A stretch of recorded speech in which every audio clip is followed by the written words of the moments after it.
My name is Myrrh. I'm the Environmental Education Director at Camp Agape, Agape Curie Beach Ministries.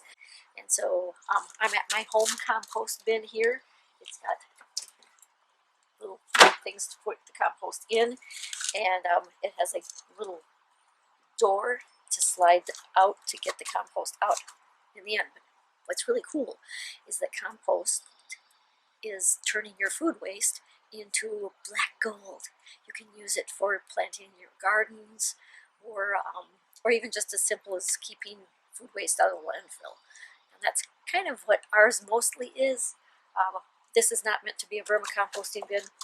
Oh, and by the way, this is recycled plastic. I got it from a place that made their containers all out of recycled plastic. If you want to be turning your compost, to make sure that it gets enough of air circulation in there and then optimum decomposition, you can do that. But composting is very easy and forgiving. Our primary purpose here at my house is to keep food waste out of the landfill. But that said, we've got a lot of really great soil, and I'm going to use some of it to plant some vegetables in the very near future. And hang on here, I'm going to show you what we've got here. I have to take you off the little stand. So, but see, it's leaking out of the bottom. That is black gold. That used to be our food scraps. And what we have in here now, that hasn't been turned under, but eggshells, plants. Oh, I see we've got some tomatoes growing from our seeds, from the tomatoes that we threw in our compost bin. In the next segment, I will take you to the vermicomposting bins at Agape. And so, happy composting and taking care of God's creation in this easy way. Here at Agape, we do vermicomposting. Vermicomposting means that worms are using, we're using worms to break down all of our food waste into usable soil for our raised bed gardens. And it's a pretty cool process. And so I've got my hoe here, and I'm moving away the top layer because I want to get the underneath. And then I've got my compost or my compostable materials. There's some onion peels and grapes, apple cores, a little piece of squash, some peanuts, and stuff like that, some eggshells, and you put it in there. And if you've got food that needs to be broken up, break it up with your hoe or a shovel or something so that it's a little bit smaller for the worms to handle.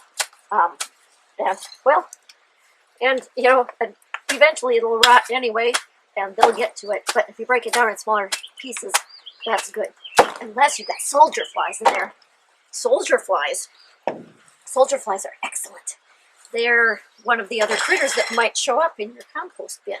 And they're like the workhorses. So if you got something really big, like a big apple or big tomato or a big piece of squash like I just put in here, the soldier fly larva will eat those things up first and kind of process them, and then the worms do the fine tuning. But if you don't have soldier flies, that's okay. Just cover stuff up. But then, that's the important part. Now I'm covering it again. In our case here, we're covering it with straw, and sometimes we use newspapers. Newspapers work great. You shred them and you put them in little pieces. Just shred them up, and then you make sure that they're a little bit wet at the end, because the worms need moisture. Your compost should be like a wrung-out sponge, moist, not totally dry, not saturated wet, because the worms will drown. That's not cool. If it gets too dry, ants might move in, and then for that you just add water, get it wet, and ants don't like coffee grounds, so stick those in there too. Now what we have here, you want to be using red worms.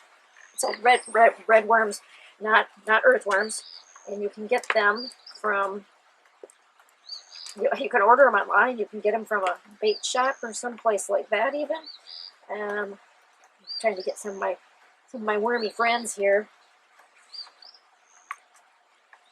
These are so great. So these are my worm friends. Just a few of them. There's a lot of them in here. They are think of them as being vegans with a citrus allergy. They can't eat, well, they can, but you don't want to be feeding them meat, dairy products, or like orange peels, things like that. A little bit is going to be okay, but not much. The main reason you don't want to have meat and stuff in there, even though the worms can do that, is that also attracts other animals that you don't want in there, you know, like mice and rats. And then the things that attract them. So like you might be getting bigger things like raccoons messing with your stuff, and that's just causes problems.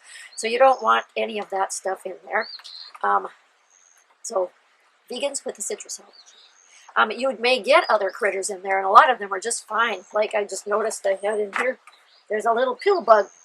You know, you might know it as a roly-poly or a sow bug. They yeah, they'll come in. I already mentioned soldier flies, which are great to have in there. You may get spiders. You may get the occasional lizard coming in to eat a meal, but no big deal. They'll come and they'll go, and some of them will choose to live there, and that's all right too. This is our almost finished product here. Actually, this is pretty good. This used to be stuff like banana peels, apple cores, lettuce leaves, you know, things that were food waste, you know, from the cooking process and just, you know, food.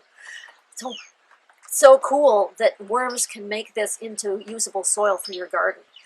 And a really cool thing too is if there happen to be germs in your food, you know, like if somebody had a bad cold or something, the worms actually destroy those things in the process of turning your food into compost, which is pretty fantastic. I mean, they're amazing. I do want to show you what this bin looks like. Okay, so this is looking into the compost bin, where I just buried everything under the straw, so you can't see the food items there. And this is what the rest of our compost bins look like. So, thank you very much for joining me for this, and have lots of fun composting at home.